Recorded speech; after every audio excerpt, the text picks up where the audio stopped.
భారత్, నేను Swathi, New York city నుంచి. తాజాగా ప్రపంచవ్యాప్తంగా నెలకొన్న విపత్కర పరిస్థితుల నేపథ్యంలో అగ్రరాజ్యానికి భారత్కు ఉన్న ఒక చిత్తమైన తేడాను నేను గమనించాను. ఇప్పుడు ఆ విషయం మీ అందరికీ చెప్పబోతున్నా. ఇండియా జనాభా 130 కోట్లు, అమెరికా జనాభా 35 కోట్లు. వైశాల్యంలో మన దేశం కంటే ఎంతో పెద్దది అమెరికా. బాగా ధనవంతులున్న దేశం. అమెరికాలో కాస్ట్ ఆఫ్ లివింగ్ కూడా చాలా ఎక్కువ. ఎంత ఎక్కువ అంటే అమెరికాలో ఓ మనిషి నెల రోజులు బతకడానికి పెట్టే ఖర్చుతో ఇండియాలో 5 ఉండే 2 కుటుంబాలు బతుకుతాయి.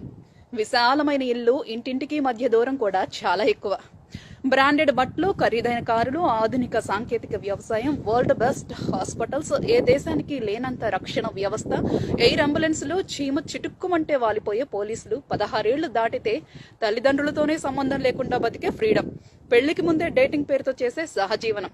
అబ్బో, ఒక్కటేమిటిలే, అదో భూతాల స్వర్గం మాదిరి అగ్రరాజ్యం, అన్ని జబ్బలు చరుచుకునే పాలకులు. మరి నేటి పరిస్థితి? 35 కోట్లున్న జనాభాని కంట్రోల్ చెయ్యలేక రోజు రోజుకి పెరుగుతున్న కరోనా కేసులు, మరణించిన వారిని పూడ్చి పెట్టడానికి శ్మశానంలో స్థలం లేక వాళ్లను పోడ్చడానికి మనుషులు దొరక్క, పెరుగుతున్న రోగులకి వైద్యం చేయడానికి బెడ్స్ సరిపోక, డాక్టర్స్ కి కావాల్సిన ఎక్విప్మెంట్లు దొరక్క, శవాలను ఎక్కడ పూడ్చాలో అర్థం కాక చివరికి పబ్లిక్ పార్కుల్లో పూడ్చి పెట్టాల్సిన పరిస్థితి. మరి ఇండియా పరిస్థితి ప్రత్యేకంగా చెప్పాల్సిన పని లేదు, కానీ ఖచ్చితంగా చెప్పుకోవాల్సింది మాత్రం చాలా ఉంది.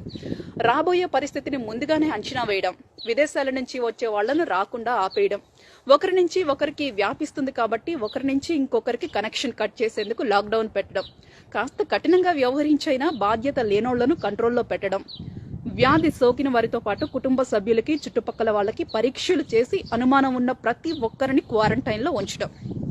ఇతర దేశాల వారితో పోలిస్తే 135 కోట్ల జనాభా ఉన్న ఇండియాలో ఇప్పటి వరకు మరణించిన వాళ్ళ సంఖ్య చాలా తక్కువే. అమెరికా, లండన్, ఇటలీ, స్పెయిన్ లాంటి దేశాలతో పోలిస్తే మన దేశం ఎన్నో వేల రెట్లు నయం. అందుకే ఈరోజు ప్రపంచం మొత్తం ఆశ్చర్యంగా భారత వైపే చూస్తోంది.